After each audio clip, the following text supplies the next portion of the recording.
Hey children, today we are going to see a wonderful sounds. It is a game of alphabets A to Z. Okay, here we are going to give some questions. You have to give the answer only in alphabet. Okay, first question, come. Which alphabet is a vegetable? Nico? P. Very good. Actually, P-E-A-P होता है और T sound is like a vegetable. Which alphabet is a dream? T-E-A-P होता है. Very good. Next.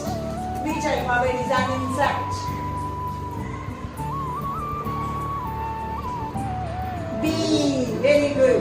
B-E-E-B होता है sound B. चलो. Which alphabet is a source of salt? Very good. अब बोलते हैं ना C, S-E-A, but the sound is like C only. Word, alphabet C.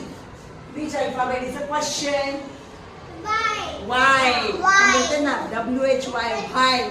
It is Y. Next. Which alphabet is a part of face? I.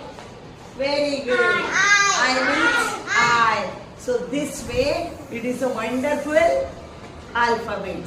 Will you remember the letters? Yes. Very good.